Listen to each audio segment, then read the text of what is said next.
ظاہر ہے ہر طرف خالد بن ولید رضی اللہ تعالیٰ عنہ کے جو ہے چرچے تھے نام کے، اور جو ایکسپینشنز ہو رہی تھی، جیسا کہ میں نے بتایا آپ کو ابتدا میں کہ پوری دنیا میں تقریباً آدھی دنیا جو ہے وہ آپ جو ہے ایکسپینڈ کر چکے تھے. اب آدھی دنیا ایکسپلور ہو چکی ہے، نام بہت اوپر جا چکا ہے. پھر ایک چرچہ یہ ہونے لگا کہ خدا نخواستہ انہی کی وجہ سے جو ہے وہ ساری فتوحات ہو رہی ہیں. تو اب آیا دور حضرت عمر فاروق رضی اللہ تعالیٰ عنہ کا. آپ نے سپہ سالاری سے آپ کو ڈیموٹ کیا اور ایک عام جسے فوجی کہتے ہیں عام سپاہی بنا دیا. ڈیموٹ تو ہو گئے لیکن ڈی مورلائز نہیں ہوئے.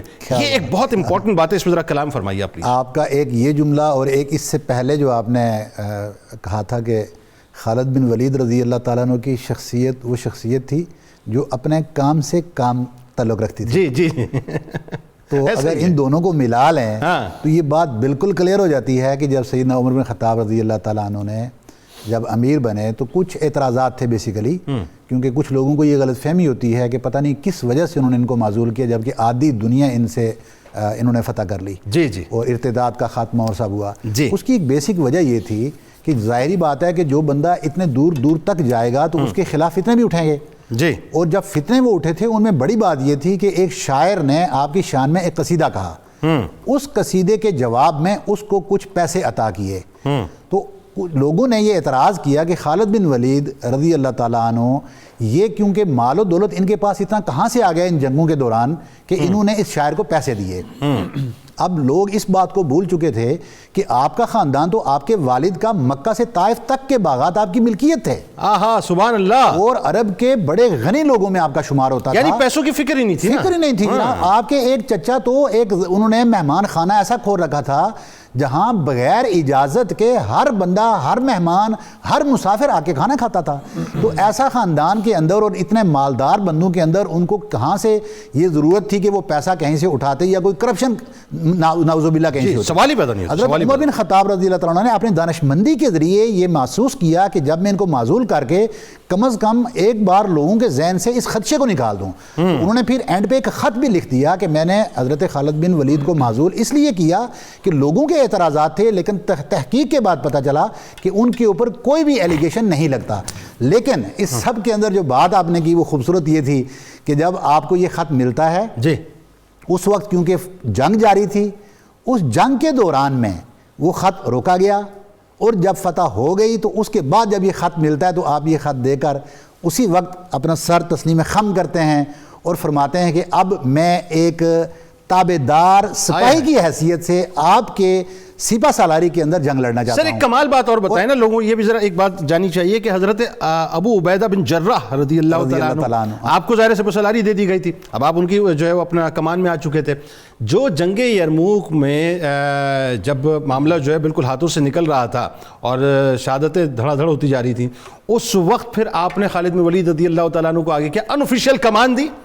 اور اس کے پھر آپ نے پھر طریقہ یہ رکھا کہ ویسے آپ آفیشیلی سپہ سالار نہیں تھے لیکن انوفیشیل آپ کمان دے کے آپ ان کو آگے بڑھا دیا کرتے تھے. بڑھا دیا. اور ماشاءاللہ پھر وہ مارکا آپ کے سامنے ہے جس کے اندر مسلمانوں کو فتح نصیب ہوئی.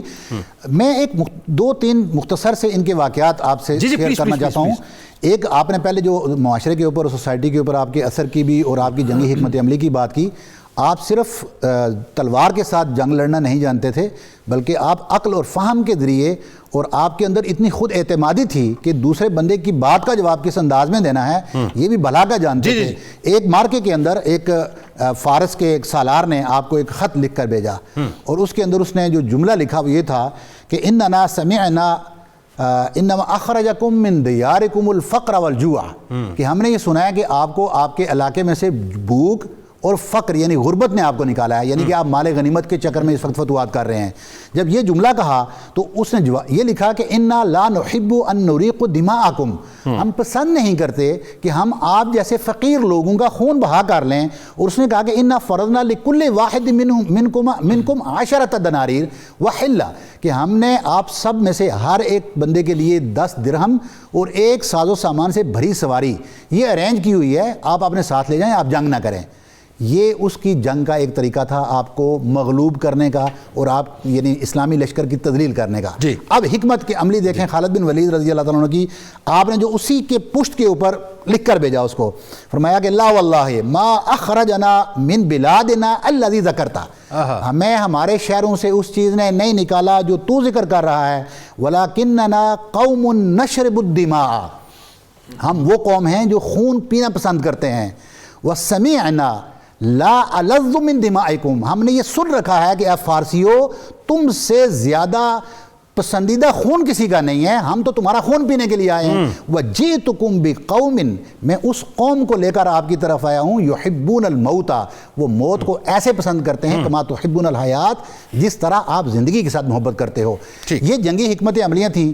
کہ آپ یہاں پر بات ہو رہی تھی کہ آپ نے الانبار کے ایک بہت بڑا واقعہ, میں اس سے اختصار کے ساتھ ذکر کرتا ہوں. بس اختصار میں آپ کے وائنڈ اپ پہ آتا ہوں. خندق جب کھود لی الانبار والوں نے اپنے محفوظ کرنے کے لیے, تو آپ نے خندق کا وہ حصہ دیکھا جو کم چوڑا ہے, اور وہاں پر اپنے بیمار جانور, گھوڑے, اونٹ, ان کو ذبح کر کے اس میں ڈال کے خندق کو بھرا اور کراس کر کے انبار کو فتح کر لیا. اور جہاں پہ آنکھوں کی بات ہو رہی تھی, اس جگہ پر آپ نے 1000 ان کے لوگوں کی آنکھوں کو پھوڑا تھا.